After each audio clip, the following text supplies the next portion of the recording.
এই রসুন ক্ষেত, এই যে লাগাইছিলাম যে রসুন, এই যে অল্প একটু জায়গার ভিতরে এই জায়গায়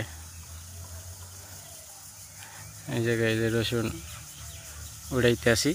এই যে দেখেন, এই যে এরকম হয়েছে রসুনের সাইজ। এই যে এত ঘাস, কি পরিমাণ ঘাস হয়েছে। এই ঘাসের ভিতরে রসুন ভালো হয়। তারপরও আজকে আইসি উড়াইতে, নিয়ে দেন এরকম হয়েছে সাইজ। এই যে ঘাসের ভিতরে ক্লিয়ার দেখে না, এই যে এরকম যা আছে দেই সন্ধ্যা পর্যন্ত সব উড়ান যায় কিনা, সব উড়ে ফেলাম।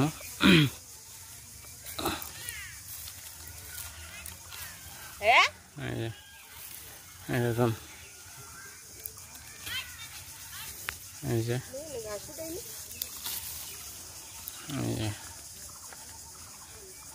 এরকম হয়েছে। এই যে একটু জায়গার ভিতরে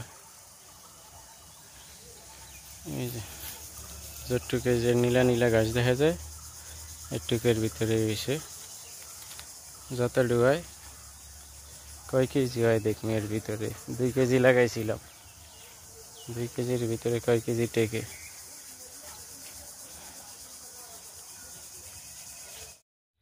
এই দেখতে পাচ্ছেন, এগুলো হচ্ছে লিচু গাছ।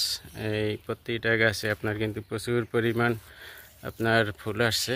এই যে লিচু ছাড়তে আছে, এই যে দেখেন, এইটা হচ্ছে লিচু গাছ, সেই সাথে কিছু নতুন পাতাও আসছে।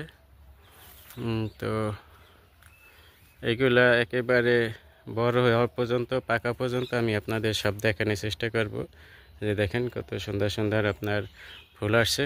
ওই যে ওই একটা আছে গাছ, ওইটাও দেখেন কি পরিমাণ আপনার ফুল আসছে লিচুতে। তো বড় হইলে দেখা যাক কীরকম কি হয়। ওই যে ওইটার পরে আর একটা আছে, এই যে এটার পরেও আর একটা আছে, ওই যে 3টা, এই এদিকে হয়েছে 3টা আছে।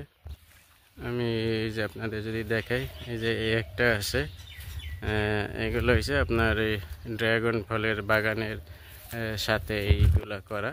এই যে একটা আছে, কি পরিমাণ ফুল আসছে, ওই যে দেখেন, এইটাও কি পরিমাণ আসছে। আর ওই যে একটা আছে, ওইটাও কিন্তু ভালো ফুল আসছে।